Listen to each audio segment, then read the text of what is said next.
The prosecutor's laugh cut the courtroom like a guillotine, clean, practiced, full of the kind of contempt that dresses itself as civility. He mocked the scars, the painted grin, the cadence of a man the city had labeled more monster than man, and the room followed him.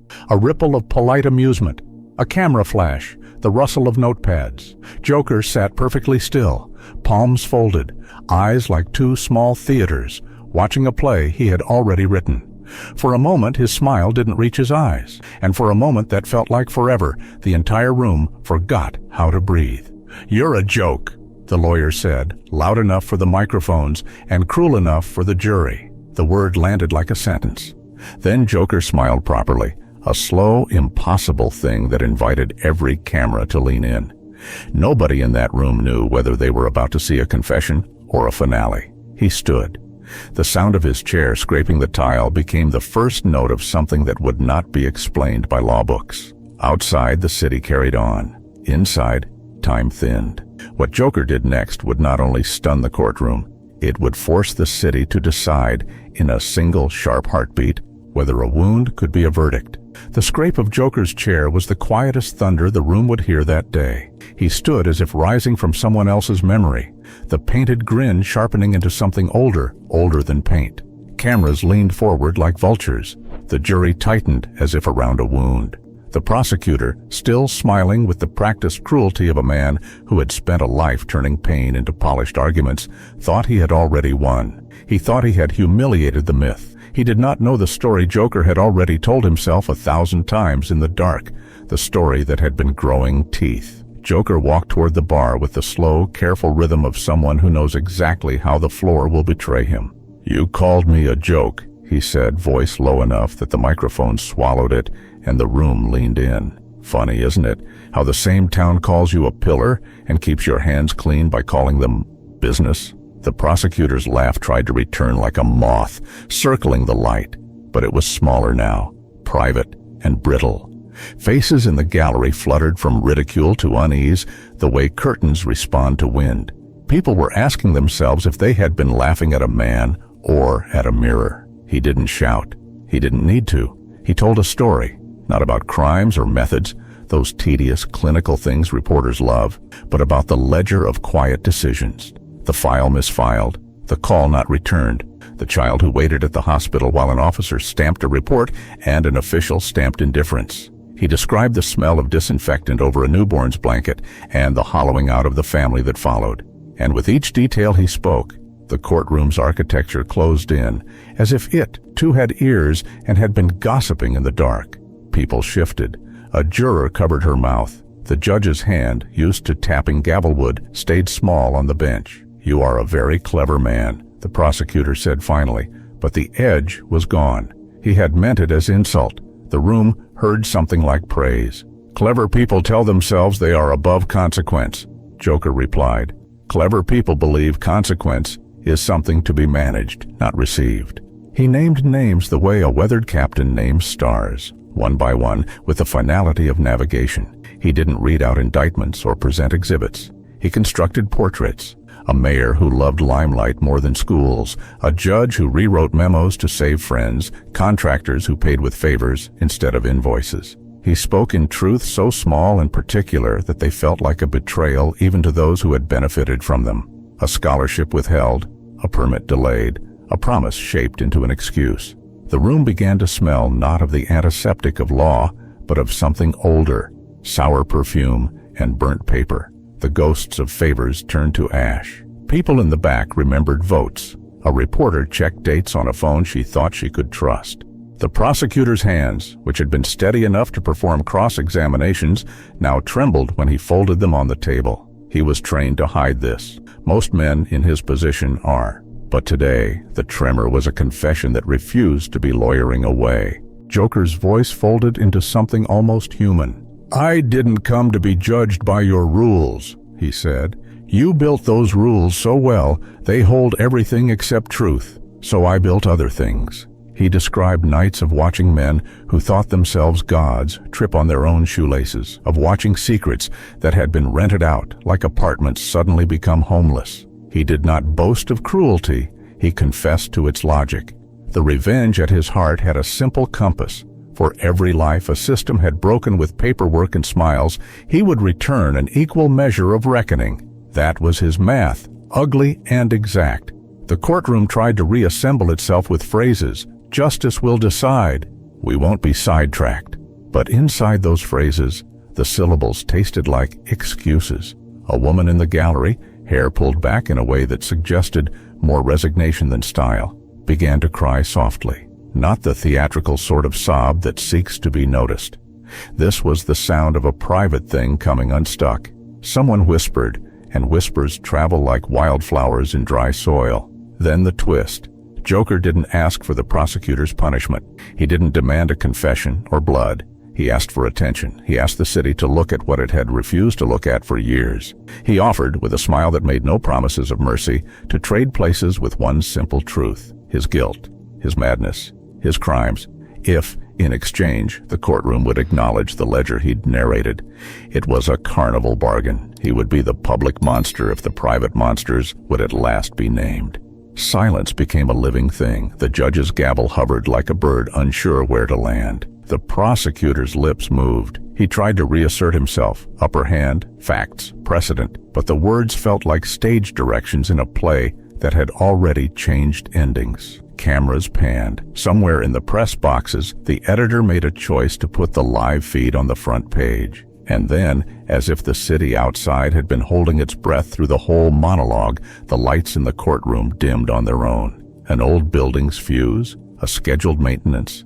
No one could tell. Phones glowed blue like fireflies. For a heartbeat, there was only the sound of breathing and the soft mechanical whirring of cameras reorienting.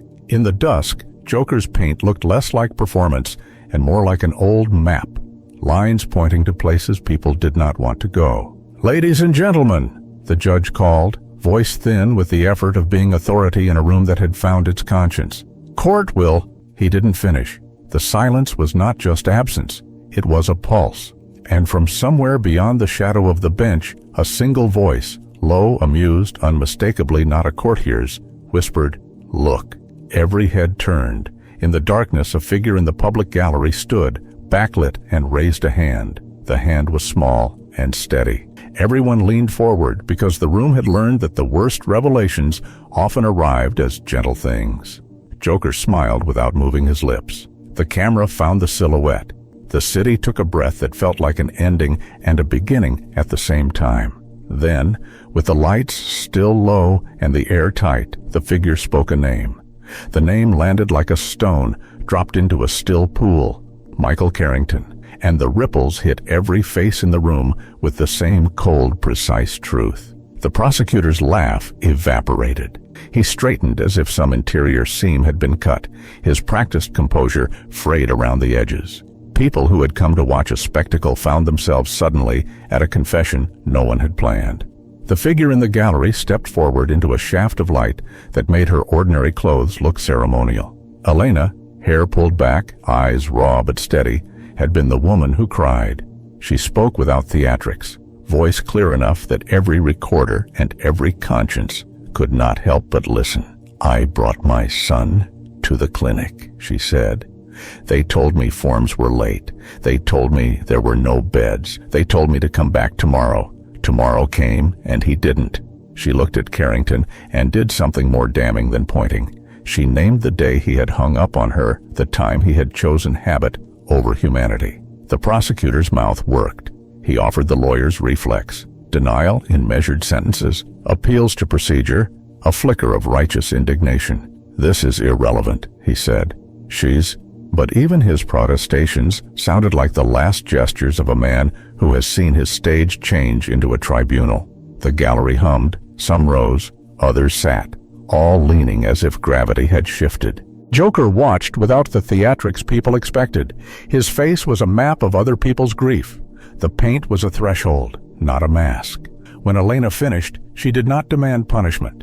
She asked for naming, for acknowledgement, the small and enormous thing that is often withheld by those who index pain into files and footnotes. "Say his name," she said to the room, as if the act of naming could stitch a wound closed.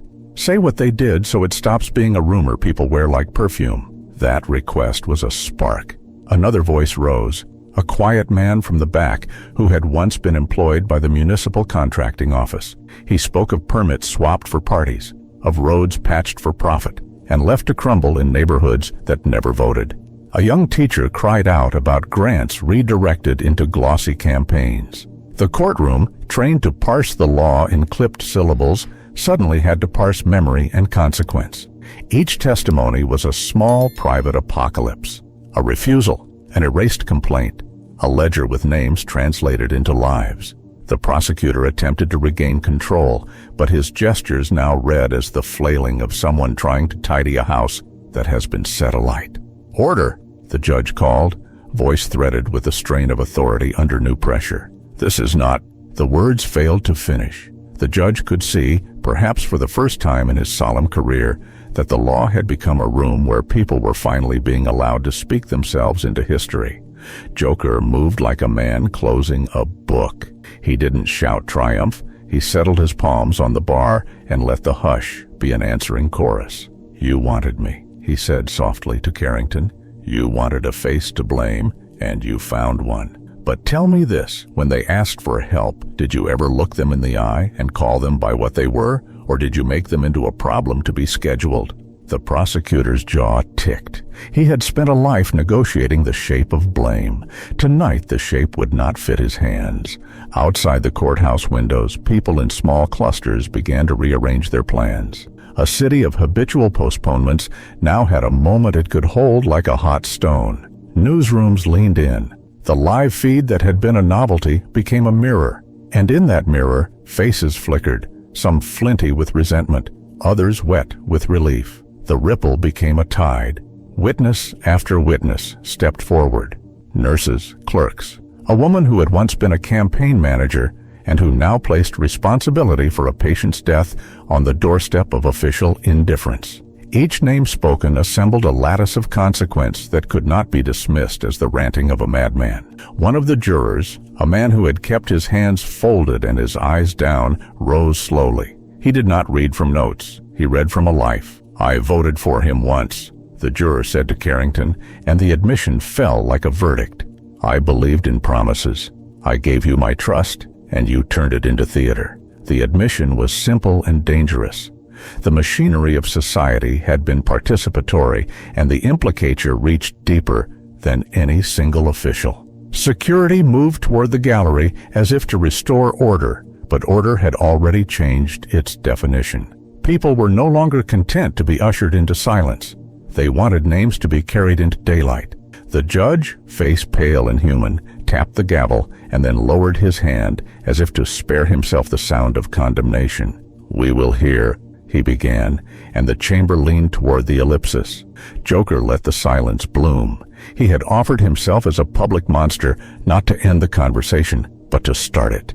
"Take me," he said finally, voice steady and hollow in the way of someone who has swallowed a confession so it can be spat out whole. "If you need a villain, you may have me. But know this, I will be what I have always been in their stories, a mirror. If you smash me, you will still have to look." His smile was not a punchline. It was an instruction. As officers stepped forward to take him, the prosecutor, face drained of color, reached not for legal recourse, but for something smaller and more human. He mouthed a single word that no microphone caught: "Forgive." The plea fluttered and then collapsed under its own impossibility. Just as hands closed on Joker's wrists, a child in the gallery, no more than 9, holding a crudely drawn sign, stood up and shouted with the blunt honesty only children possess, "Tell the truth." The room inhaled. The shout sounded like a bell. In that instant, with cameras whirring and phones shining like distant constellations, the courtroom was no longer merely a place of law. It had become a stage where a city might finally learn the cost of looking away. And as they led Joker from the bar, he turned his head slightly toward the window where the crowd had begun to gather, and said not to the judge or the prosecutor, but to the city itself, "I didn't start this laughter. I only taught it to stop." The words drifted after him, and outside the doors, the first chant began to swell. Not of vengeance, but of naming, a sound that promised the city would not forget tonight. even if it tried. Sometimes the scariest truth isn't chaos, it's clarity. The Joker didn't win the trial. He won something far more dangerous: attention. And once a city learns how to look at itself, it can never go back to laughing the same way again.